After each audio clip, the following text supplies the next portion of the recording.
Aujourd'hui, nous plongeons dans l'histoire inspirante de Sainte Monique.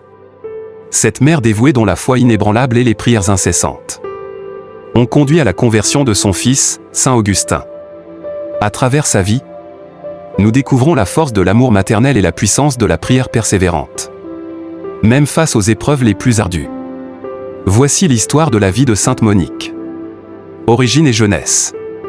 Sainte Monique naît en 331 à Tagaste, une ville de l'Empire romain, dans l'actuelle Algérie. Elle est issue d'une famille chrétienne, ce qui était rare dans un contexte largement païen. Sa famille est connue pour sa foi et son engagement religieux. Monique est mariée jeune à Patricius, un homme païen, qui a une réputation de caractère difficile. Ils ont ensemble 3 enfants, Augustin, Navigius et une fille. Vie de famille et dévouement. Malgré les difficultés liées au caractère de son mari, Monique reste fidèle à ses croyances chrétiennes et éduque ses enfants dans la foi.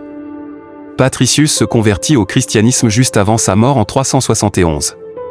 En partie grâce à la persévérance et à la prière de Monique. Monique se consacre alors entièrement à l'éducation religieuse de ses enfants. Conversion de Saint Augustin. Le principal souci de Monique est la conversion de son fils Augustin, qui mène une vie dissolue et est influencé par des doctrines religieuses non chrétiennes, comme le manichéisme. Monique, avec une foi inébranlable, passe des années à prier et à jeûner pour sa conversion. Elle reçoit des conseils spirituels de l'évêque d'Hippone, Saint Ambroise, qui lui promet que son fils se convertira. Voyage à Rome et à Milan. En 384. Monique suit Augustin à Rome et ensuite à Milan, où elle rencontre Saint Ambroise. À Milan, Augustin commence à se rapprocher du christianisme, influencé par les sermons d'Ambroise et les discussions avec sa mère. Monique continue à soutenir et encourager son fils, même si elle doit faire face à des défis personnels et des obstacles financiers. Décès et héritage. En 387. Après la conversion de son fils le 15 avril à Milan, Monique se rend avec Augustin à Ostie pour attendre un bateau qui les ramènera en Afrique.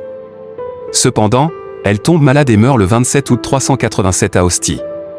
Ces dernières paroles expriment sa satisfaction et son soulagement d'avoir vu son fils se convertir au christianisme.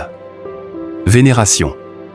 Sainte Monique est canonisée pour sa foi et son rôle dans la conversion de son fils, qui est devenu l'un des plus grands théologiens et pères de l'Église. Elle est célébrée le 27 août, la veille de la fête de Saint Augustin. Son héritage est celui d'une mère dont la persévérance et la foi ont eu un impact durable sur l'Église chrétienne. Sainte Monique est un exemple de dévotion maternelle, de patience et de foi persistante.